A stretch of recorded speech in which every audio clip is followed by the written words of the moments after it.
Bueno, tal vez podamos ir comenzando entonces, ¿te parece, Valeria? Sí, perfecto. Bien. El tema de hoy es infancias y adolescencias, prevención y COVID-19. Este texto lo armaron Alexis Serantes, que está en la operación técnica como todos los lunes, y Valeria Pipo, que es la docente de la Comisión 1, va a tener a cargo centralmente la exposición del tema. Valeria hace muchos años que trabaja en cuestiones de niñez, desde la dirección de niñez y en interacción con el sistema de protección integral de derechos de niñas, niños y adolescentes en el gobierno de la ciudad de Buenos Aires. El tema de infancias y adolescencias para nosotros también está asociado con el tema de la desinstitucionalización, ya que los lugares de internación, los reformatorios, hogares de menores, también formaron parte de una lógica tutelar en donde la reclusión de niñas y niños en conflicto con la ley o en situaciones de vulnerabilidad social, muchas veces se encontraba como recurso la institucionalización de los mismos. Entonces forma parte de un mismo movimiento desinstitucionalizador que tiene en estos momentos una cobertura legal diferente por un cambio de paradigma y de modelo normativo que lo vamos a exponer ahora. ¿Te parece comenzar, Valeria? Bueno, muy bien, muchas gracias. Bien, tal cual como mencionaba Hugo, digo, llevo muchos años trabajando en el campo de la infancia, así que posiblemente algunas de los comentarios y menciones que vaya realizando en el transcurso de la exposición también tengan que ver un poco con resabios de la experiencia del trabajo cotidiano. Bien, bueno, tenemos aquí, entonces nos va a acompañar Juanito Laguna en el transcurso de la presentación. Con esta presentación que le pusimos este nombre de infancias y adolescencias, ¿no? En prevención y COVID-19, que es el contexto que nos toca atravesar en este escenario. Y el recorrido que planteamos para esta presentación va a estar ordenado o organizado en tres momentos, en tres ejes. Uno que tiene que ver justamente con presentar los procesos históricos que hacen a la constitución de los niños y niñas y adolescentes en tanto sujetos de derechos. Esto que mencionaba Hugo como introducción, digamos, tiene que ver justamente con todo un proceso que ha llevado durante muchos años una construcción de una minorización y de los niños como menores para, en todo un campo de disputa y desde una lógica de derechos humanos, conquistar los derechos de los niños, niñas, adolescentes en tanto sujetos de derechos. Por eso de ahí es la importancia de poder realizar este recorrido histórico que nos va a permitir también poder ubicar y señalar todo este proceso también como un territorio de tensión, que desde la perspectiva crítica vamos a estar también visualizando allí los procesos, los intereses en juego y demás. Y justamente pensando en estos procesos de vulnerabilización de las condiciones de vida de las niñas y adolescentes, incluso aún pensados y considerados como sujetos de derechos.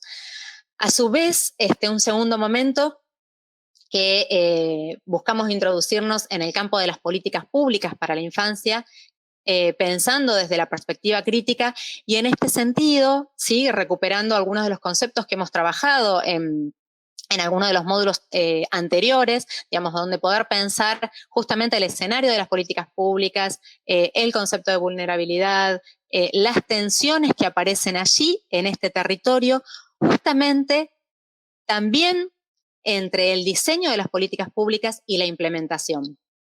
E identificar allí el rol mediatizador que tienen las y los trabajadores en este campo de la infancia. Y en un tercer momento, poder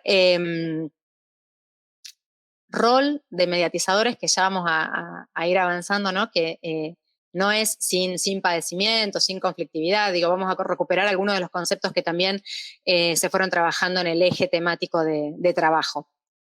Bueno, y por último, dar lugar a pensar y problematizar situaciones actuales de estas infancias y de estas adolescencias en este contexto de pandemia, en este contexto de COVID que nos toca atravesar. Vemos entonces, elegimos pensar justamente desde esta perspectiva crítica en términos plurales a las infancias y adolescencias. Entendemos que no se trata de una infancia o de una adolescencia, sino que intencionalmente elegimos nombrarlas en términos plurales, porque las infancias y las adolescencias son plurales, son disímiles, son diversas y particularmente están atravesadas justamente por las condiciones y estilos de vida en las que se encuentran, en las que se desarrollan, en las que se constituyen, por la accesibilidad a derechos, y en esto vamos a ir avanzando un poco en el desarrollo que tenga que ver con la clase de hoy, en donde aparecen, y vamos a ver que la mera enunciación de los niños, niñas, adolescentes como sujetos de derechos no es suficiente, y es necesario también pensar desde allí la condición de ciudadanía atravesada por la accesibilidad. Y estas infancias y adolescencias que se encuentran atravesadas por situaciones de desigualdad, de clase social, de género, de etnia, ¿sí? Y condiciones, digamos, que atraviesan y que hacen de estas infancias justamente distintos sectores y distintos sectores poblacionales en esta franja etaria. Por eso también planteábamos justamente como un territorio en tensión, de hecho es un campo que se encuentra atravesado por múltiples discursos. Podemos pensar en los discursos de salud, en los discursos legales y normativos, en los discursos de la educación, digamos, como en los discursos psicológicos, cómo desde distintos discursos se atraviesa, se constituye y se conforman estas infancias y adolescencias, dando sentido y depende cómo sean conceptualizadas, va a aparecer este abanico o no de las diversidades, ¿no? Vamos a hacer entonces este recorrido un poco histórico y ubicamos aquí dos grandes modelos, ¿sí? Para pensar y abordar la infancia. Lo que se dio en llamar el modelo de patronato de menores, el modelo de situación irregular. ¿En qué se basó? Este modelo, muy apoyado en lo que tuvo que ver con la ley 10.903, que era la ley de patronato de menores, justamente, en principio de siglo pasado, en 1919. Esta ley, que fue de las primeras regulaciones en el campo de la infancia, lo que trae tiene que ver con venir a regular lo que fue nombrado como menores, un sector de la infancia, de los niños, que en realidad provenían de sectores sociales vinculados a migraciones, vinculados a sectores sociales marginados, viviendo quizás en situaciones de hacinamiento, en conventillos, en sectores sociales marginados, empobrecidos, en muchos casos provenientes de sectores migrantes, en donde desde la ley de patronato, Luis Agote, lo que viene a hacer es a establecer una norma en donde claramente define el lugar y el rol del Estado en clave de tutela, del modelo tutelar, el Estado en su rol de tutela de aquellos menores desviados para la lógica que se intentaba establecer, menores desviados de esa norma, ¿no? Yo decía hace unos segundos, el modelo de situación irregular. toda esta conceptualización que fue dando lugar a pensar que había una infancia regular, una infancia que estaba dentro de la norma y que estos eran los niños que eran merecedores de lugares como la escuela, la educación, las familias de bien, ¿no? Este sector reconocido socialmente como un sector de bien y justamente la escuela como el lugar de forjar a estos niños y niñas como futuros hombres, hombres de bien, ¿no? Porque en ese momento también incluso el rol de las mujeres era muy menospreciado o muy invisibilizado, mejor dicho.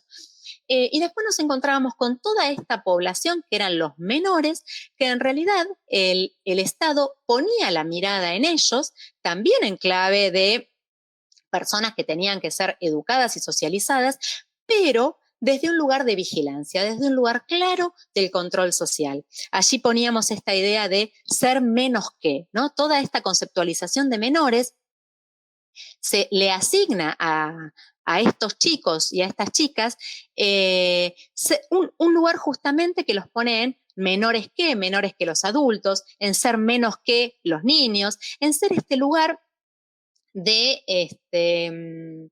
lacra social, van a decir algunos autores, justamente de desecho, en donde el paradigma de patronato, el paradigma de la situación irregular, el modelo de patronato, lo que viene a traer es la institucionalización de los menores y la vigilancia de los adultos.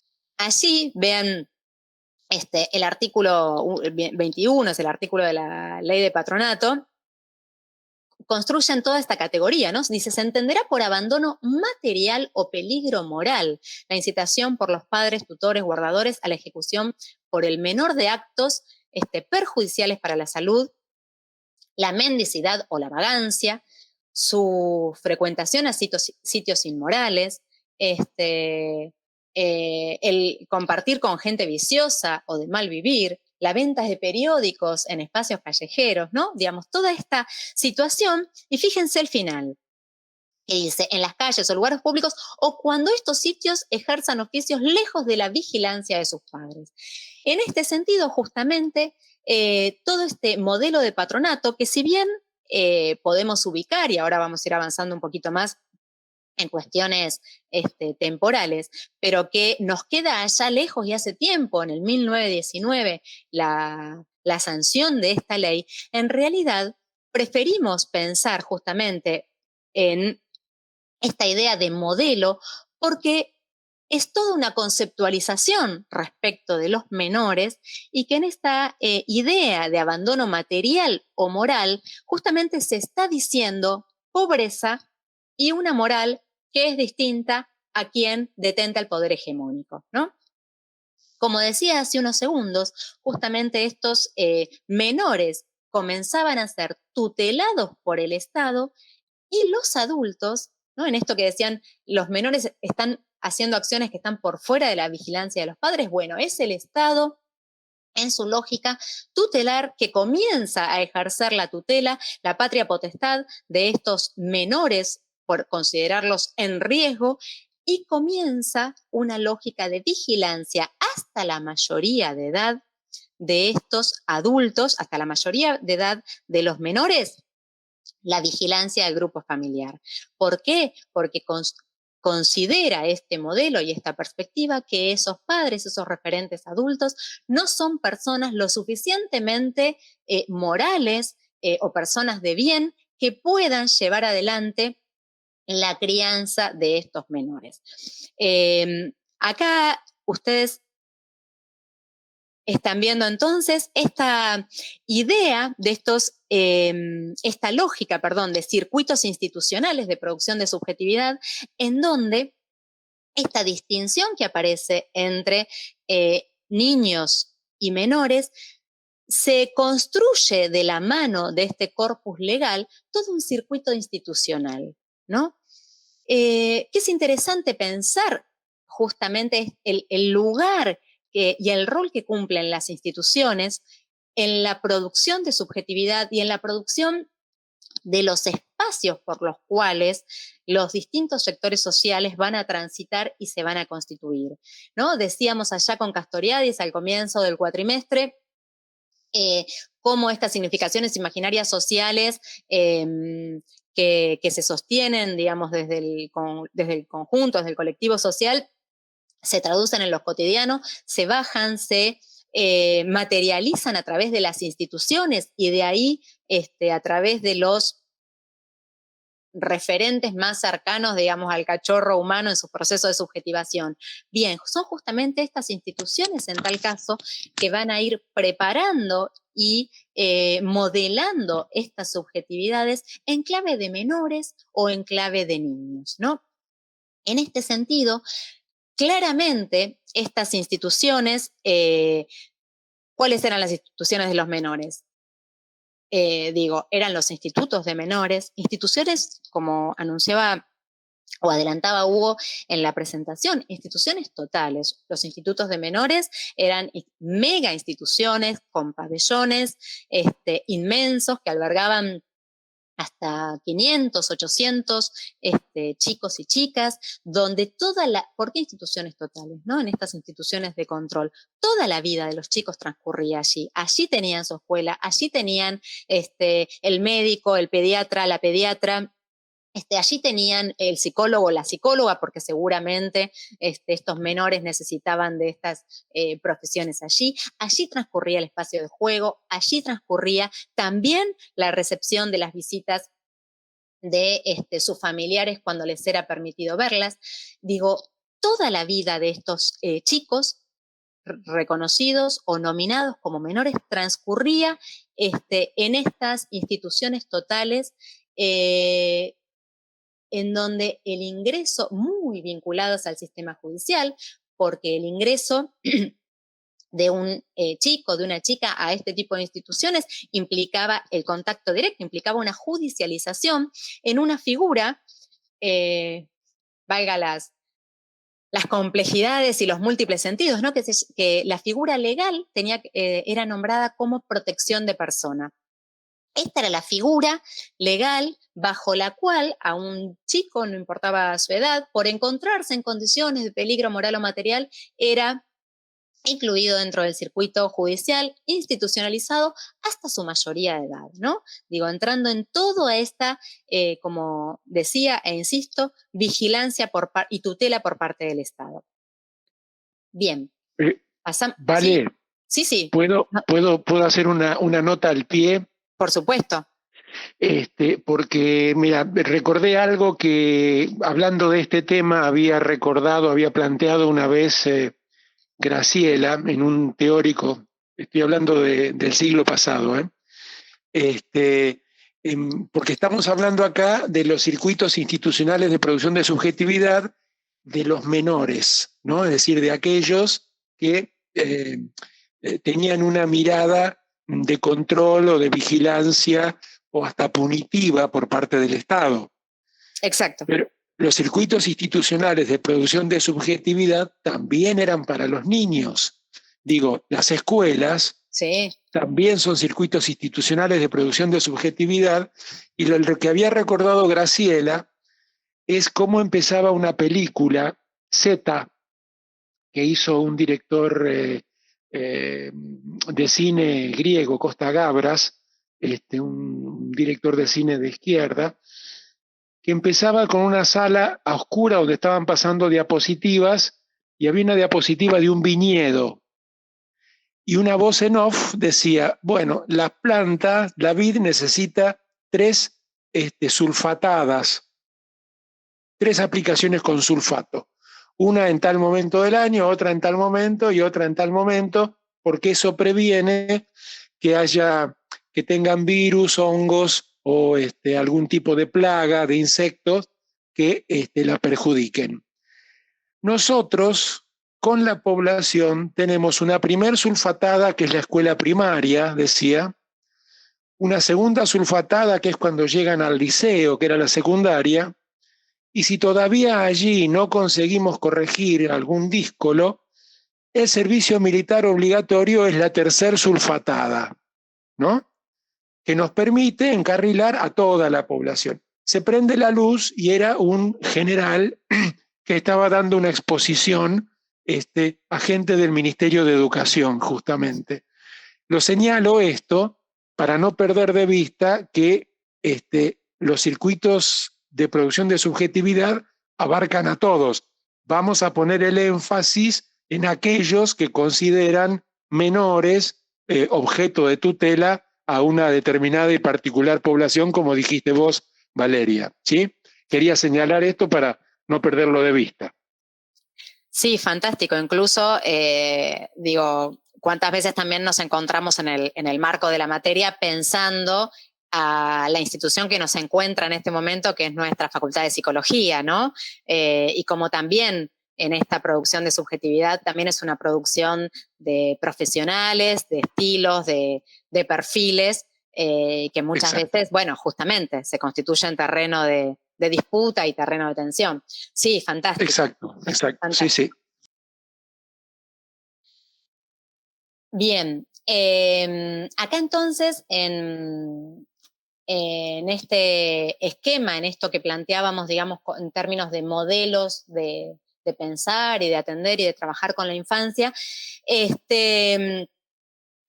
luego de muchos años de disputa también y de construcción, como todas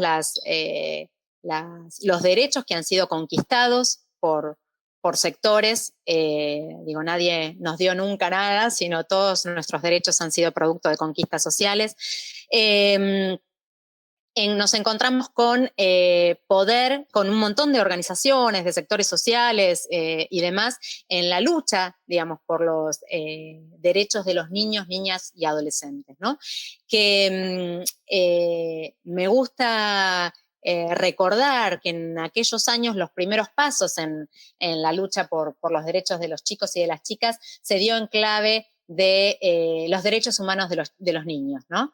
Digo, porque era una lucha que venía de la mano de luchas sociales por los derechos humanos y fue justamente avanzar en términos de conquista de poder reconocer a los niños, niñas, adolescentes como sujetos de derechos, como personas en desarrollo que necesitaban de un mundo, que necesitaran de un mundo adulto, no en clave de control, sino justamente como responsables también de brindar compañía, de brindar cuidados, de garantizar estos derechos que ellos y ellas tenían y empezaban a ser reconocidos. Uno de los fuertes pilares de lo que se fue conformando como el modelo de protección integral de derechos tuvo que ver con el derecho a ser oído y el derecho a ser oída, ¿no? En donde algo que quizás hoy nos resulta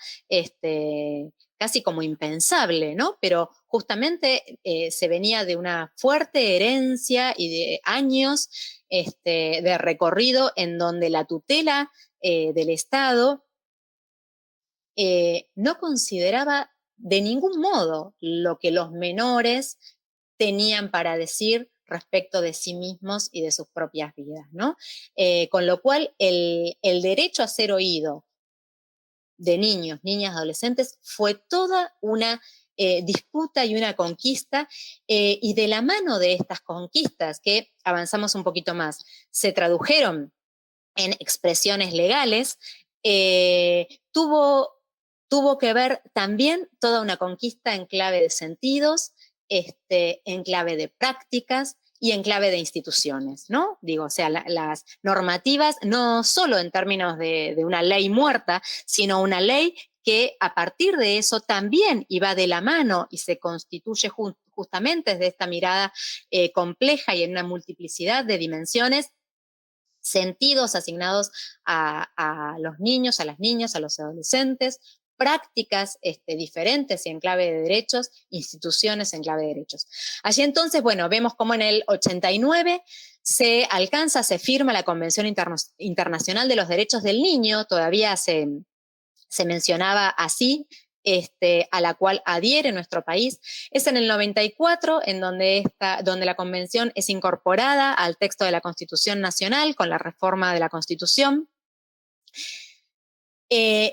Y seguía vigente la ley de patronato, ¿sí? Ustedes quizás dicen, bueno, pero si hay una Convención Internacional de Derechos, si es incorporada a la Constitución, tiene un rango legal de mayor jerarquía, sí, es cierto, pero la ley 10.903, la ley de patronato, tenía tanta fuerza institucional y con todo un sector, tanto de lo judicial como incluso también del médico, de todo el sector médico y psiquiátrico hegemónico, una pregnancia tan fuerte que, digamos, la convención era un tema aparte, regía absolutamente la ley de patronato. Es en el 98 cuando a nivel local la ciudad ya era muy recientemente, digamos, Ciudad Autónoma de Buenos Aires, teníamos legislatura propia y ahí se sanciona la 114. Si ustedes ven el número de la ley, es un número pequeño, ¿sí? Era, digamos, eran de las primeras leyes que iba sacando nuestra legislatura, y la ciudad tiene una ley que es propia y que está en consonancia con la Convención de los Derechos del Niño, ¿sí? Es la Ley de Protección Integral de Derechos, y ahí sí, de niños, niñas, adolescentes. Podrán pensar qué pasaba con la ley de patronato. La ley de patronato seguía vigente, entonces teníamos una convención, una ley nacional de un modelo absolutamente tutelar, y en la ciudad se había alcanzado una ley local de protección integral de derechos. Es recién en el 2005 que logramos tener a nivel nacional una ley nacional de protección integral de derechos de niños, niñas, adolescentes, y entonces ahí sí, la 26061 logra derogar la ley de patronato. Ya me fui adelantando sobre esto un poquito más vinculado a los modelos, digamos, la Convención de los Derechos del Niño se centra, digamos, en estas ideas de protección integral, del interés superior del niño, esta idea de protección integral que tiene que ver justamente con la mirada integral de los derechos de los niños, niñas, adolescentes, pudiendo abordarlos, digamos, no teniendo un derecho por sobre otro, sino poder abordarlos en su integridad y en su integralidad. Y esta otra noción que también, que es el interés superior del niño, que tuvo sus tiempos y sus críticas, porque en algún punto tiene unos márgenes que permiten cierta ambigüedad para ser pensada, pero lo que sí trae la Convención sobre esto es que se busca como limitar el poder de los estados y de los adultos en la vida de los niños, niñas y adolescentes, y que es prioritario el interés de los niños, niñas y adolescentes en sus propias vidas y en la estrategia sobre el desarrollo de sus vidas. Entonces, en esta lógica del modelo de protección integral de derechos, esto ya lo fui enunciando en este desarrollo. Los chicos y las chicas son considerados como sujetos de derechos, como titulares, son reconocidos, ¿no? Porque también a veces esto es, bueno, se les dan derechos, no, se les reconocen derechos que tienen, ¿no? Se los nombra, se les reconoce esos derechos. Se destaca el interés superior, son concebidos los derechos de forma integral. Esto también es algo que el modelo de protección integral busca reforzar, que es esta idea de universalidad respecto de los derechos. O sea, la 114, la 26061 no legislan, y otras leyes a nivel nacional, ¿no? Pero no legislan respecto de los menores o respecto de los no menores. Legislan respecto de todas las niñas y adolescentes, ¿sí? Bueno, y esta otra cuestión, digamos, sumado a lo que ya mencioné, son considerados personas en desarrollo, por los cuales se les reconocen la totalidad de los derechos humanos y algunos derechos especiales por su condición, ¿no? Digo, que la ley exprese el derecho al juego, el derecho a la convivencia familiar y comunitaria. La ley 114 expresa específicamente que no pueden ser nombrados como menores, excepto que se utilice la palabra en términos de adjetivo calificativo, como menor que, menor de edad o menor que otra cosa, pero no menor en términos sustantivos.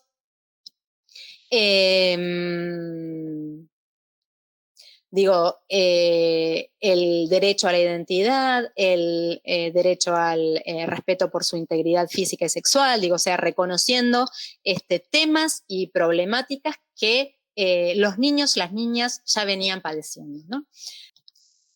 Bien, distintas condiciones, diversas infancias, políticas públicas y accesibilidad. Digo, en este sentido, y justamente con esta intención de plantear en clave de modelos estas perspectivas respecto de los chicos y de las chicas y de las chiques, tiene que ver con poder identificar ahí este terreno en tensión en donde no ha sido la finalización de un periodo para empezar otro, digo, tiene que ver con modos de pensar, de hacer, de ejercer, de vincularse con lesotres, niñes y adolescentes en este caso. Digo porque las lógicas tutelares, las lógicas de control, las lógicas de minorización siguen presentes muchas veces y las encontramos en el imaginario social muchas veces cuando se pide mano dura con algún chico, cuando pareciera que los chicos que provienen de familias empobrecidas no merecen el mismo banco en la escuela que el chico o la chica que viene de una familia de un sector de clase media o de un sector de clase alta, ¿no? Digo, insisto en esta idea del modelo porque tiene que ver con la perduración de esquemas simbólicos para pensar y reconocer a los otros y las otras. Recuperando un poco esta idea en donde, con la cual partía, en donde encontramos estas diversidades de infancias atravesadas por las condiciones de vida y por los sectores sociales también de los que provienen, aún encontrándonos en un tiempo en donde prima o debería primar una perspectiva de derechos y una perspectiva de un modelo de protección integral de derechos.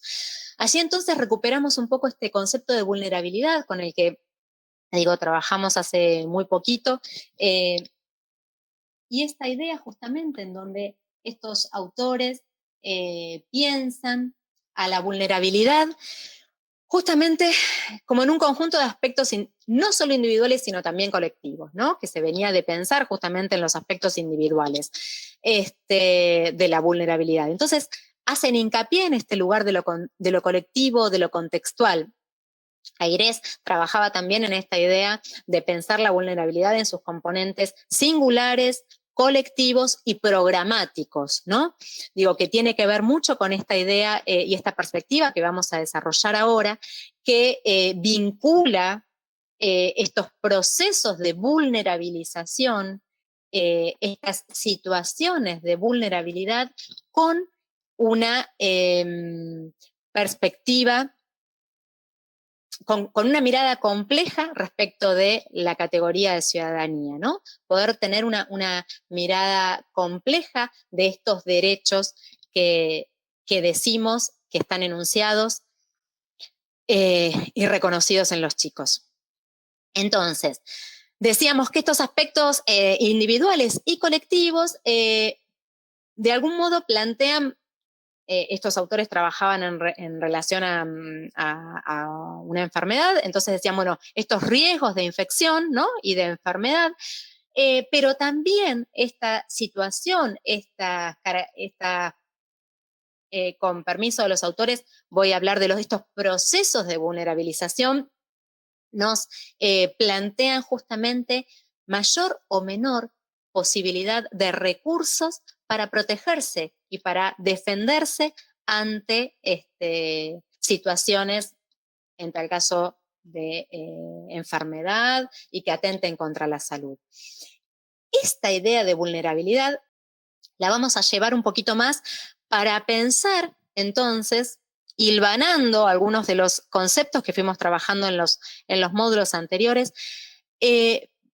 la sostenemos un poquito en tensión para pensar entonces estas políticas sociales, ¿no? Muy a grosso modo o en un modo un poco esquemático, pensamos a las políticas sociales, insisto esquemáticamente, en algunas que plantean un modelo de intervención, unos diseños programáticos basados en el control social y esta reproducción de las relaciones de dependencia. Y otras políticas sociales que se posicionan desde una perspectiva que plantea y que enuncia la promoción y la protección de los derechos, ¿no?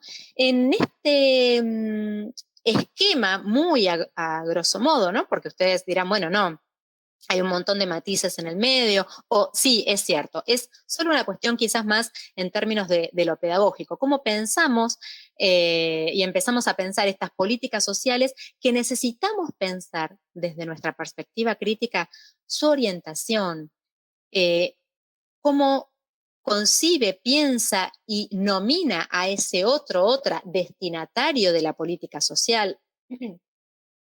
¿Cómo plantea justamente esa idea de sujeto, esa noción de ciudadanía allí en esa política social, o no, ¿no? Digo, entonces en ese sentido es que planteamos esta mirada esquemática, digamos, en donde encontramos algunas políticas sociales claramente ligadas al control social, que mayormente desde una lógica muy asistencialista, pero que solamente busca generar un paliativo y que se reproduzca una situación de desigualdad y, me adelanto un poquito, de inaccesibilidad a derechos, o políticas sociales que buscan promover y proteger y garantizar derechos. Entendemos que esta clasificación, digamos, insisto, esquemática,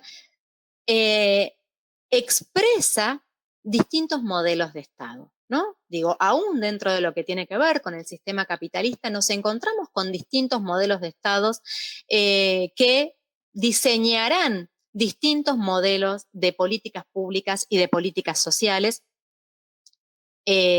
justamente en estas cuestiones que mencionaba recién, ¿no? Su orientación, sus posibilidades de ejecución, sus asignaciones presupuestarias, ¿no? No solo la política social o la política pública es su enunciación, sino todo el aparato del Estado que se pone a disposición de esa política pública, ¿no? Un modelo de Estado particular, un modelo de lo público particular que va a estar contenido en ese diseño de política pública y de política social. Avanzando un poquito más, entendemos entonces que en esta tensión justamente hay una tensión entre lo que es el diseño de la política pública y la ejecución de la política pública, ¿no? Con todos estos elementos que mencionaba allí. Por eso aquí traemos a Saldúa, a Graciela Saldúa, con una cita de un texto de ella que justamente nos trae a pensar en esa tensión la categoría de ciudadanía, ¿no? O sea, partíamos de pensar la noción de vulnerabilidad, el campo y el territorio de las políticas sociales y cómo esta idea de vulnerabilidad y de procesos de vulnerabilización vienen en conjunción con estas políticas sociales a poner en un lugar de tensión la categoría de ciudadanía. Graciela Saldúa, en esta cita, nos plantea justamente esto, ¿no? Para acercarnos a la cuestión de las políticas sociales, es necesario deconstruir la perspectiva que toma a la ciudadanía de un modo descontextualizada. Podríamos decir como una mera enunciación de derechos, ¿no? Entonces, deconstruir la perspectiva que toma a la ciudadanía descontextualizada de su producción económica, de su génesis en el interior de las luchas sociales, reduciendo la misma a aspectos formales, empíricos, programáticos, como a servicios a ser prestados a la población. Así la ciudadanía se expandería por el crecimiento económico y la democracia política, oscureciendo justamente las relaciones de poder y de producción y las trayectorias de las demandas sociales. O sea, con esta con esta cita que tomamos de Graciela Saldúa, lo que buscamos es traer justamente en esta idea en esta perspectiva de mirada crítica, de pensar a la ciudadanía justamente contextualizada, o sea, aquellos derechos enunciados para los niños, niñas y adolescentes, cómo se ponen en juego en este territorio, en este escenario de las políticas públicas y de las políticas sociales, particularmente de las políticas sociales para la infancia, en clave de ciudadanía, ¿no? Esta ciudadanía, estos derechos, ¿se pueden ejercer? ¿No? ¿Cómo? ¿De qué modo? ¿Qué sí? ¿Qué no? ¿Son iguales para todos? Aquí no quiero ir muy rápido, pero abrimos lugar a otra categoría y a otra noción que justamente tiene que ver con ese puente, que es la noción de accesibilidad. Allí entonces, en esta tensión que mencionábamos hace un ratito, entre el diseño de las políticas sociales y su implementación, preguntándonos y problematizando, interrogando esta categoría de ciudadanía, es donde nos abrimos lugar a pensar en el lugar de la accesibilidad, ¿no? ¿Qué es la accesibilidad? Bueno, aquí tomamos a Ana Arias, que viene del campo del trabajo social y que justamente plantea y toma me gusta tomar esta definición de la accesibilidad, de este acceso como el vínculo, ¿no? Y dice, el acceso habla de un vínculo y también de una distancia. Se accede a algo que no se tiene, o también a un lugar en el que no se está. Necesariamente para hablar de acceso hay que hablar de distancia. Y también de las búsquedas para un encuentro o por lo menos para llegar a algún lugar. Digo, en este modo, para mí muy simple y muy bello que tiene Ana Arias de poder expresarlo. Digo, esta idea de accesibilidad es en esta idea compleja que plantea a la vez distancia y acercamiento, ¿no? O sea, cuando yo iba adelantando justamente en esta tensión en la política pública, entre el diseño de la política pública y su posibilidad real de ejecución, de implementación, digo, y en tal caso allí, pivoteando en tensión la noción de ciudadanía, que se encuentra atravesada por cuestiones y desigualdades de género, de etnia, de clase social, de aspectos también subjetivos, colectivos y programáticos para poder acceder al ejercicio de derechos, es allí que se construye este puente posible o no de transitar, ¿no? Un puente que marca, como señala Ana Arias, una distancia entre quizás ese titular de derechos y su posibilidad de ejercerlos, en este caso niños, niñas y adolescentes. Digo, y allí podemos pensar, y ahora en un momentito le paso la palabra también a Hugo, digamos, y a Alexis después para ver en situaciones concretas y en este escenario de pandemia que nos encuentra la infancia allí, justamente en situaciones a veces de no acceso a los derechos o de vulnerabilización de esos derechos en la dificultad para el acceso, ¿no? Aquí en este puente que mencionábamos, en esta idea de distancia y vínculo, recuperando un poco esto que mencionaba hace un ratito de los tres componentes que estudiábamos sobre la vulnerabilidad hace algunos módulos y que tienen que ver con aspectos singulares, colectivos y programáticos, digo, allí en esa posibilidad de acceder al ejercicio de derechos, en esta tensión entre el diseño de las políticas públicas y su ejecución, atravesada por todas estas cuestiones que fui enumerando, digo, cuestiones presupuestarias, cuestiones de diseño, cuestiones de institucionalidad, cuestiones de territorialidad, también está ahí el rol y el lugar de los trabajadores. Allí, y poníamos, digo, y con esto le voy a dar pie a Hugo, que pueda también abrir algunas de las cuestiones que viene desarrollando en el trabajo con colectivos de trabajadores de la infancia. Digo, ubicábamos este lugar clave en la implementación de las políticas públicas construyendo estos puentes, ¿no? Estas situaciones en que justamente a veces nos encontramos con diseños, instituciones, digo, no sé, se me vienen a la memoria la inscripción online para la escuela de los chicos y de las chicas, digo, con quizás sectores de la población en que no tenían posibilidades de acceso, por ejemplo, a un dispositivo o acceso a Internet, como allí en muchas situaciones el lugar de los trabajadores hace y construye los puentes para hacer que esa implementación de la política pública permita el acceso a los derechos en escenarios absolutamente contradictorios, en escenarios de tensión, digo, donde ahí identificábamos algunas cuestiones, ¿no? Vinculados a muchas veces situaciones de trabajo de precarización extrema, vaciamientos de políticas públicas, escenarios de pauperización de los diseños programáticos, faltas de recursos,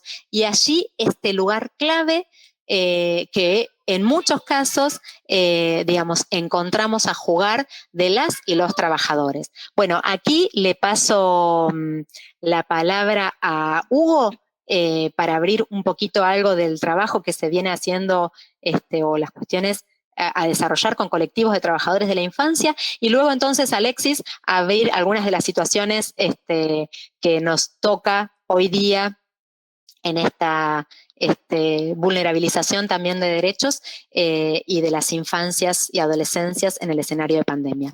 Hugo. Gracias, Valeria. Quería volver al tema de accesibilidad. Si hablamos de accesibilidad, es hermosa la frase esa de Ana Arias, yo no la conocía. Gracias, Valeria. Es que uno tiene que acceder a algo que no tiene o acceder a un lugar en el que no está. Esto está hablando de exclusión social y plantea que hay una categoría básica, la dijimos desde las primeras clases, que es la categoría de poder, que atraviesa cada uno de los problemas que nosotros vamos a ir considerando, también el tema de niñez, de la niñez en todas las dimensiones. Digo porque las instituciones, vuelvo a esto, las instituciones como formadoras de subjetividad, recuerdo que la escuela pública en la cual fueron mis hijos dividía de un modo muy sutil, pero era muy notorio, digamos, que a la mañana iban los chicos de clase media, era la escuela blanca a la mañana, y a la tarde era la escuela morocha. Eran los pibes más de hogares más humildes. Yo vivo acá en el barrio de La Boca. Pero quedaban dos escuelas. Digo, el tema de la exclusión también se juega con modalidades muy sutiles.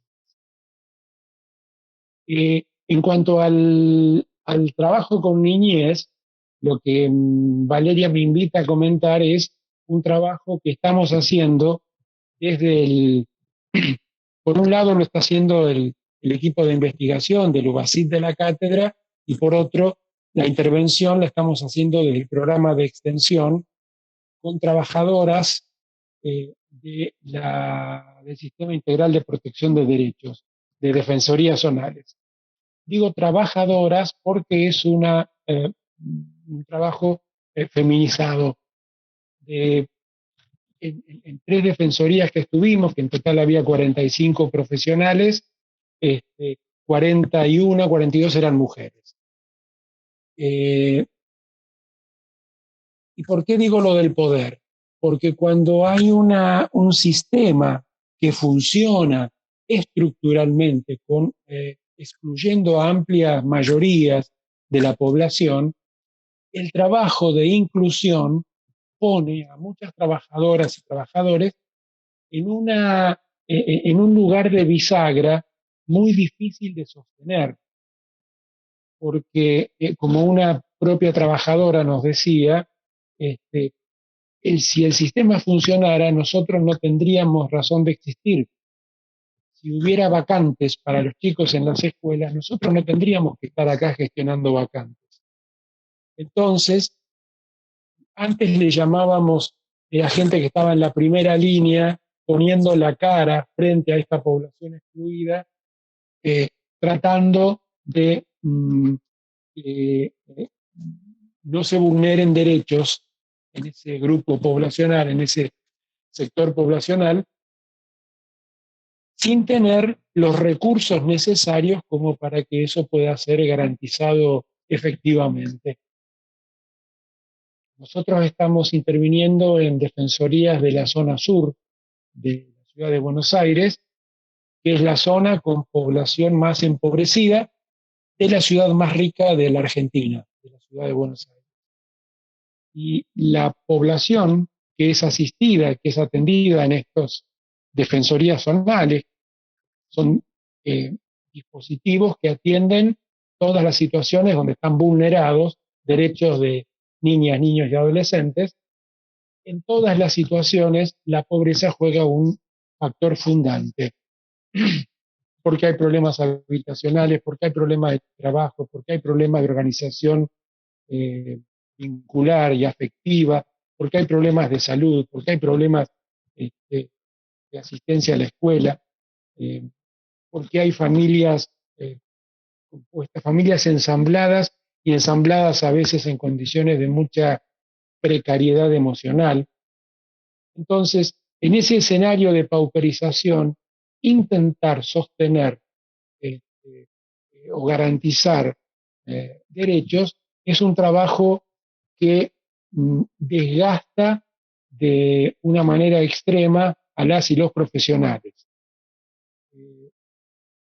El sistema de protección de derechos que apunta a que toda la sociedad se haga cargo de garantizar los derechos para la niñez, tiene un desliz en muchos casos hacia la judicialización de la niñez. Entonces, quedan los estrados, los juzgados, los estrados judiciales como el único factor de peso en garantizar los derechos. Cuando en realidad, por supuesto que hay situaciones graves donde hay abusos, donde hay violencia, donde hay reducción a la prostitución, donde hay consumo, hay montones de cuestiones delictivas que aparecen, pero no todas son y la mayoría no tienen que ver con delitos. Sin embargo, es como que la única autoridad que parece estar dispuesta, y todo esto lo entrecomillo mucho, ¿no? A ser la garante de los derechos es el aparato judicial. Y otras instituciones que podrían ser, que tendrían que ser una acción convergente, como es salud, como es educación, como es desarrollo social, como son los clubes de barrio, las parroquias, los grupos políticos, los centros culturales, organizaciones del Estado y de la sociedad civil. Muchas veces no se consigue hacer una coordinación por disputas o rencillas interinstitucionales que opacan el trabajo. En este marco, las trabajadoras y los trabajadores realizan una tarea que desgasta. La intervención nuestra tiene que ver con un pedido de varios de estos equipos para intentar elaborar el malestar que se genera en el trabajo. Y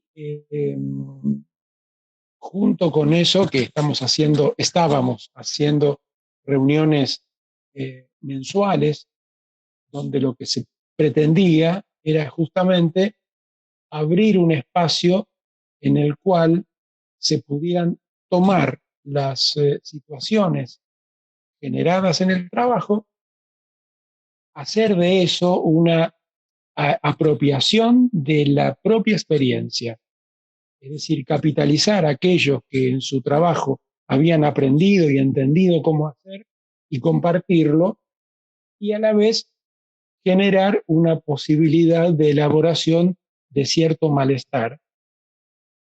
Lo llamamos espacios de covisión, a pesar de que ellos insisten en llamarlo espacio de supervisión.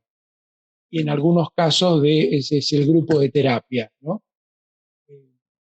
No peleamos contra esta denominación porque entendemos que ellos están aludiendo de esta manera a cierto tipo de movilización angustiosa que se provoca en ellos por las situaciones tremendas que tienen, en las que tienen que intervenir. Todas las situaciones en las cuales intervienen son situaciones donde hay vulneración de derechos. Y esto de estar trabajando con el sufrimiento de otros genera un montante, una cantidad de sufrimiento subjetivo enorme. Intentamos hacer un seguimiento durante el aislamiento ahora de la cuarentena, grupos virtuales, pero no hemos podido. Suponemos que retomaremos la tarea apenas se levante la cuarentena. Bien. Le paso a Alexis para que tengamos tiempo todavía de hacer algunas preguntas. Vamos a plantear entonces algunas cuestiones que tienen que ver con el COVID-19 y la protección o el obstáculo en la protección de derechos de niños, niñas y adolescentes. Hace un rato Valeria hablaba un poquito de lo que es la vulnerabilidad y cómo nosotros trabajamos el concepto de vulnerabilidad. Si recuerdan, nosotros en el texto de Mezquita Aires hablábamos de la diferencia de la construcción del concepto de grupo de riesgo con el de vulnerabilidad. Bueno, si tomamos en el escenario actual lo que es el grupo de riesgo con relación al COVID-19, si ustedes recuerdan los inicios de la pandemia, digamos, el foco de atención estaba más bien centrado en los adultos mayores y no se hablaba mucho de la situación de los niños, niñas y adolescentes por no ser un grupo particularmente de riesgo. Pero lo interesante que nos parece plantear es un poquito sobre qué pasa, en vez de pensar en términos de grupo de riesgo, qué pasa cuando la pandemia o más bien la cuarentena es un obstáculo en el ejercicio de derechos o un obstáculo en la protección de derechos de los niños, niñas y adolescentes. Y hace un ratito cuando comenzamos la charla, Federico comentaba un poco lo que es la violencia doméstica, digamos. Nos animaríamos a llamarla también violencia de género, porque si tomamos algunas estadísticas, tiene un gran atravesamiento sobre la cuestión de género, la cuestión de la violencia hacia niños, niñas y adolescentes. Vemos que la mayor parte de violencias que se dan hacia los niños son de parte de familiares cercanos. Generalmente cuando hay un abuso sexual se da por parte de varones de la familia. Generalmente el abuso sexual infantil es hacia chicas, niñas de género femenino, ¿no? Entonces también consideramos que es un tipo de violencia atravesado en gran medida por la cuestión de género. Si tomamos el escenario actual, vemos que las denuncias de 2019 hacia 2020, en los plazos de marzo a mayo, crecieron un 28%. Es decir, que la cuestión de la cuarentena, en cierta forma, podría estar afectando o podría estar facilitando un montón de escenarios de violencia hacia niños, niñas y adolescentes. Y si tomamos algunos ejemplos, algunos campos en los que se puede reproducir esta violencia, por ejemplo, tenemos en lo que es la violencia y el abuso sexual, donde, por supuesto, la pandemia no tiene la culpa de que existan los violadores, ¿no? Pero sí es un gran problema que las chicas que estén siendo víctimas de algún abuso o una violación, en este marco de que la mayor parte son familiares, es un problema que se esté conviviendo con los abusadores las 24 horas, ya sea por parte de padres, hermanos mayores, tíos, etcétera, etcétera. Es un gran problema que distintos organismos de protección de derechos o mismo las escuelas no están pudiendo garantizar la escucha que se supone que se debería garantizar hacia las niñas que están siendo abusadas. Por otra parte, el maltrato físico y psicológico también está aumentado en cierta forma. Consideramos que el hecho de convivir las 24 horas también con familiares que ejercen algún tipo de maltrato físico o psicológico hacia niños, niñas y adolescentes es un obstáculo para que los niños puedan huir de ese lugar en el que el peligro está dentro de casa, y que los organismos de protección de derechos y las escuelas no están pudiendo acceder a la palabra que tienen los chicos frente a estas situaciones, ¿no? Por otro lado tenemos el grooming. Quien no conozca el término se refiere al acercamiento por parte de adultos, generalmente también varones, a través de redes sociales, a través de internet, para la captación de niñas en general, con fines de alguna manera sexuales. Puede ser con fines de tráfico de fotos, el tráfico de videos, o puede ser para encontrar de alguna forma encuentros con las chicas. Vemos que la cuestión de la pandemia definitivamente ha instalado una forma de relacionarse mediante las redes sociales, que ya se venía gestando, pero ahora casi que en muchos casos es la vía principal de comunicación que tienen los chicos con el entorno fuera de casa.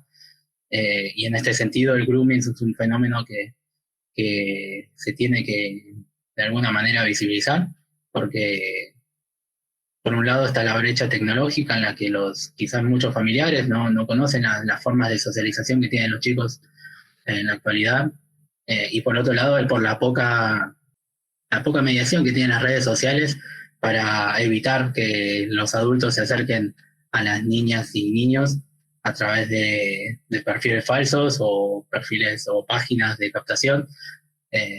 Bueno, la pandemia en ese contexto es casi un favorecedor, diríamos, ¿no? Lo que tiene que ver con la explotación en trabajo infantil, hay un gran debate acerca de qué se considera trabajo y qué se considera explotación, principalmente porque hay grupos de niños trabajadores que consideran que no son términos equitativos, y que de alguna manera se movilizan para que se reconozcan a los chicos trabajadores como trabajadores y se pueda regularizar así el trabajo.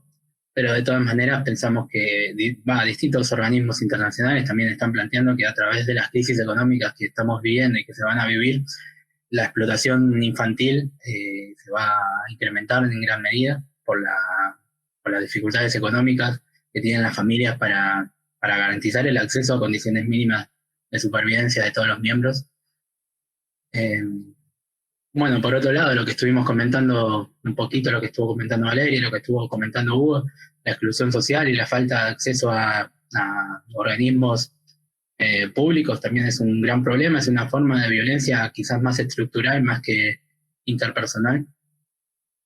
En este contexto de pandemia, por supuesto, es un problema. Por ejemplo, el caso de los chicos en situación de calle, el caso de los chicos sin cuidados parentales, el caso de los chicos institucionalizados, es un gran problema porque las políticas sociales vimos que están gravemente apaleadas, gravemente deterioradas, y las condiciones de precarización laboral y las condiciones de precarización habitacional definitivamente vulneran el derecho de los niños por ejemplo, a dejarse la cuarentena en la actualidad. Bueno, y por otro lado tenemos la ya conocida violencia punitiva estatal, que lamentablemente se está dando casi a diario hacia diversos colectivos de niños, niñas y adolescentes. Vemos, por ejemplo, hace poquito sucedió este fenómeno, no sé cómo llamarlo, en la que policías golpearon a un chico de 10 años con una escopeta mientras estaban haciendo un operativo, de alguna forma para garantizar la cuarentena, y de casualidad, digamos, que se toparon con un chico y le pegaron un culatazo y le abrieron el cráneo, que tiene una fractura de cráneo, con 10 años. Por otro lado, hubo hace 3 días, creo, 3, 4 días, hubo otro asesinato por parte de las Fuerzas Armadas a un chico de 18 años llamado Lucas Verón, También no me acuerdo si la policía o los gendarmes se lo encontraron y bueno, decidieron asesinarlo. Por otro lado, habíamos comentado ya en algunas ocasiones el ataque que sufrieron las familias Juan, que en este caso vemos todas las modalidades de violencia de género, de etnia, de raza, de clase, y ahora también generacional, hacia lo que fue el ataque a chicos por parte de la gendarmería. Otros asesinatos también que se recuerdan, como el asesinato de Facundo, hace 2 años, por la policía, un balazo en la espalda. Bueno, y por otro lado, lo que tiene que ver con la violencia de género, también presente en la violencia estatal, en el no reconocimiento de el acceso a la interrupción legal de embarazo en niñas abusadas. Hace poquito en Tucumán, me parece, no, en Santiago del Estero, se decidió que no se iba a intervenir sobre la causa de una chica abusada de 12 años porque supuestamente lo consideraban por ser un abuso intrafamiliar, una cuestión privada, y se le negó el acceso una vez más a una niña a la interrupción legal del embarazo. Entonces, bueno, en este contexto reiteramos que tenemos que seguir denunciando la violencia estatal y policial hacia los niños, niñas y adolescentes, y luchar de alguna manera para visibilizar estas cuestiones. Pasamos a un escenario un poco menos trágico, si se quiere, ojalá, que es la cuestión de la educación hoy en día y el no acceso a la escuela como institución, a la escuela como edificio, a la escuela en todos los sentidos, ¿no? Consideramos que la escuela no es solamente un espacio educativo, sino que es una institución que genera lazos afectivos, que permite un espacio de juego, permite un espacio de cuidado para aquellos niños que no pueden ser cuidados las 24 horas en la casa, y también para aquellos niños que encuentran el peligro dentro de sus casas. También la escuela es una institución de cuidado a la que los chicos actualmente no están accediendo, por más que accedan a algunos contenidos de forma virtual. Es un problema, como vimos antes, que las escuelas no puedan de alguna manera contactarse con los chicos de forma presencial. Por otro lado, también la escuela es un espacio de intercambio social muy importante para la construcción de amistades, que son también un derecho, ¿no? Para los chicos poder construir lazos afectivos con pares, construir conocimiento de alguna manera y que no sea una cuestión bajada de línea. La escuela también es un lugar de escucha y de denuncia.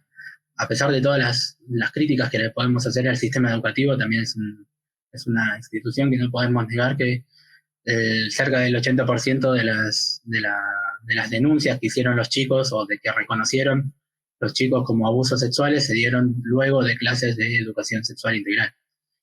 En este contexto, entonces, en el que no se está pudiendo acceder a la escuela, vemos que esta cuestión de la educación sexual integral también está siendo deteriorada.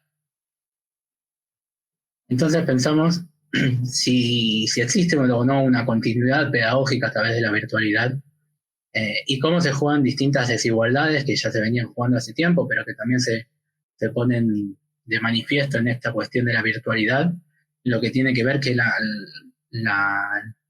gran minoría de chicos que puede acceder a equipos de calidad o que puede acceder a una conectividad que les permita sostener las tareas escolares en todo el territorio argentino. Creo que la cuestión de la virtualidad y la continuidad pedagógica en la actualidad está dirigida sumamente hacia sectores clase media, desde sectores de clase alta, que gozan de un espacio habitacional donde pueden conectarse con facilidad a Internet, que es la gran minoría. No se tiene en cuenta, por ejemplo, la población rural o la población en situaciones de hacinamiento, por ejemplo, o que no tienen acceso a equipos de buena calidad. Por otra parte, se da también el problema de que los padres las madres, las familias tienen que acompañar y no todas las familias están en la misma situación para poder acompañar a los chicos en este proyecto pedagógico. Bueno, y creo que de alguna manera mencionaba hace un ratito que la universidad también es una institución educativa en la que tenemos que visibilizar estas cuestiones y pensar también cómo estamos construyendo verticalmente la educación, ¿no? Creo que nadie les preguntó a los chicos cómo quieren que se ejerza la educación en este contexto de pandemia. Nadie les preguntó a los chicos cómo era la mejor forma de conectarse, y no es porque no tengan los medios para manifestarse, sino porque no se les da la oportunidad, al igual que a ustedes o a nosotros no se nos da la oportunidad de decidir cómo es la mejor forma de llevar a cabo la cursada virtual. Pasamos por último presentamos brevemente una investigación que estamos realizando con el UASIT de la cátedra, con el proyecto de investigación que tiene que ver con el cuidado de la salud mental de los chicos en la cuarentena. Hay diversos consejos sobre qué hacer con los chicos durante la cuarentena, y tienen que ver con tratar de comunicarse, tratar de jugar, tratar de sostener una comunicación fluida, una actividad constante, sostener rutinas. Pero la pregunta que nos hacemos es cuáles son las posibilidades de los adultos en este escenario de pandemia para ejercer esos consejos que se están dando. Y por otro, ver cómo perciben la situación de los chicos durante la cuarentena, los adultos cuidadores que están a cargo de los chicos. Y por ejemplo, nos estamos encontrando con que hay diversas sintomatologías presentes que registran los adultos, que tienen que ver con la irritabilidad de los chicos, el aburrimiento que puede ser algo desde ya positivo, que puede potenciar la creatividad, pero que también a largo plazo puede generar un estrés constante y una falta de ánimo. Se están viendo dificultades de la concentración en los chicos con realizar sus tareas. Se percibe ansiedad, desganos, gritos, llantos, discusiones que muchas veces no se pueden interpretar. Dificultades en el sueño, que tiene que ver con la posibilidad de poder ponerse a dormir o despertarse. Alteraciones en lo que es la ingesta de alimentos, en el hambre o la falta de hambre. Muchos chicos están manifestando tristeza por la situación actual y miedo, sobre todo miedo a quienes tienen familiares que están en la primera línea, como decía Hugo, de los trabajadores esenciales de la pandemia, que curiosamente muchos son la mayor parte de los trabajos esenciales, salvo lo que tiene que ver con el rubro de la seguridad. Muchos son trabajos feminizados, como es la salud, el cuidado, la alimentación, etc. Bueno, en muchos casos aparece este miedo, ¿no? ¿Qué le pasa a mamá? ¿Qué le pasa a la tía? ¿Qué le pasa a papá? Etcétera, cuando sale de casa, y qué pasa con ese virus que está dando vueltas y que parece ser muy peligroso. Se está viendo mucha resignificación de lo que es el tiempo y el espacio dentro de casa, no solo por el establecimiento de rutinas, sino por lo que es el afuera y el adentro. Ese miedo también se desplaza a lo que es la calle, ¿no? Muchos chicos, ahora que tienen la posibilidad de salir, se están encontrando que, bueno, quizás no quieren salir porque se sienten más seguros dentro de casa. Y creo que es una situación que se va a continuar dando cuando salgamos del aislamiento, si es que alguna vez salimos. Va a ser una cuestión a reflexionar acerca de cómo los chicos se encuentran con el espacio exterior y cómo quieren o no transitar por la calle. Bueno, también lo que tiene que ver con el conflicto del trabajo reproductivo y el trabajo productivo, en los casos en los que los adultos están ejerciendo el trabajo de manera virtual. Es un problema bastante grande, como es la convivencia con chicos mientras se trata de mantener la rutina que no se tiene a través de la computadora para ejercer el trabajo. Y por otro lado, nos estamos encontrando también que hay una reestructuración importante en lo que es la convivencia, la posibilidad de mantener una conversación todos los días, la posibilidad de encontrarse cara a cara con eso que llamamos la familia, y que también es atravesada por diversos estados de ánimo, por el uso o no de la tecnología, y muchas preocupaciones que aparecen en los adultos cuidadores con respecto a cómo comunicarse con los chicos en este escenario de pandemia y cómo regular o no el uso de la tecnología. Estamos en proceso de investigación, así que pronto seguramente tendremos algunos resultados más. Y queríamos cerrar de alguna manera con esta frase de Antonio Berni, que es el autor de las imágenes que estuvimos viendo en los costados de la diapositiva, que se tratan sobre Juanito Laguna. Antonio Berni decía que Juanito Laguna viene a ser el arquetipo de todos esos chicos, de todos esos niños del Gran Buenos Aires, pero podría ser un arquetipo de todos los niños o de todos los changos de las ciudades de Latinoamérica. Es un chico pobre, pero no un pobre chico. No es un vencido por las circunstancias, sino un ser lleno de vida y esperanza que supera su miseria circunstancial porque intuye vivir en un mundo cargado de porvenir. En este sentido queremos recalcar esta cuestión de la miseria circunstancial, comentando que la pobreza, la situación de calle son estados, son tránsitos y no necesariamente son cuestiones esenciales a la vida de los chicos, sino que de alguna manera tenemos que luchar sin la lástima, ¿no? Sin considerar que son pobres chicos, sino que considerarlos objetos de derechos y visibilizar sus problemáticas y luchar por sus derechos por todos y por cada uno de ellos. Yo no sé si llegué a decir que la gente que está trabajando, que lo llamamos primera línea, pero que hay algunos que lo llaman bisagra, no primera línea, que me parece más interesante, porque primera línea alude a algo así como bélico, ¿no? Y bisagra tiene más el sentido de buscar cierta posibilidad de inclusión. Que queda, estamos sobre el final, pero por ahí, si alguien quiere opinar, decir algo, puede escribirlo o decirlo. Que abra su micrófono y su cámara. Bueno, me parece que un poco aquí, y pensando también incluso en los teóricos de la semana pasada, ¿no? Digamos, cómo se arma este hilo conductor que busca pensar desde una perspectiva de derechos en un territorio totalmente en tensión, ¿no?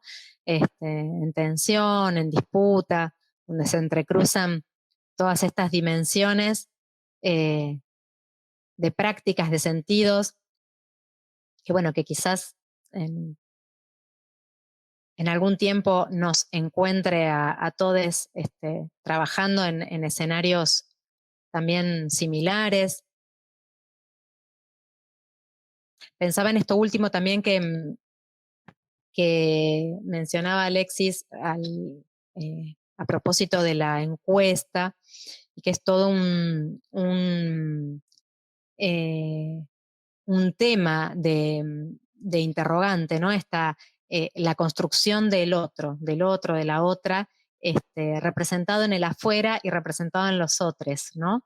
Digo, para las niñas en general, las niñas y adolescentes, como también en los efectos más subjetivos de la situación del distanciamiento, del aislamiento, en muchas situaciones genera eh, un sentido del peligro, ¿no? Del peligro, del afuera, de esta situación de peligro respecto del otro que tiene que ver justamente, digo, cómo allí también los lazos sociales, en términos generales, digo, ya más a nivel comunitario, también para nuestros trabajos como psicólogos comunitarios va a ser un desafío la recomposición, ¿no?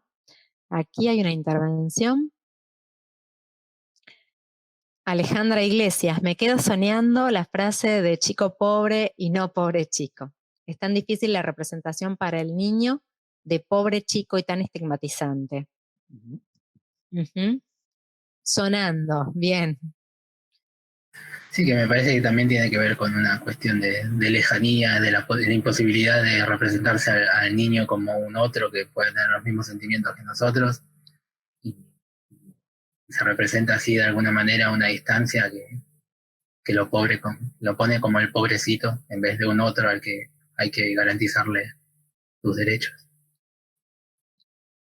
Sí, allí se abre también el lugar de la potencia, ¿no? De la potencia del otro. En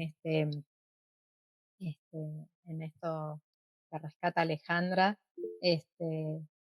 del ser pobre, del pobre chico, del ser un chico pobre. Justamente el pobre chico niega, oculta, en lugar de la potencia del otro, en términos subjetivos, ¿no? Hay algo más también de Alejandra. Además, ser pobre sería momentáneo y un pobre chico es un indicador del ser. Claro, sí, absolutamente. Entonces estamos fuera del tiempo del teórico. Muy bien. Bueno, entonces, si no hay más comentarios o preguntas, bueno, fue un gusto. Seguimos pensando en esto. Esperemos que aporte también a las reflexiones en los foros. Y bueno, nosotros nos estamos encontrando el miércoles en el otro teórico sobre infancia. Y buena semana para todos y todas y todes. Gracias. Bueno, Gracias adiós. por estar allí. Hasta luego. Chau, chau. Chau. Chao, chao, gracias por estar.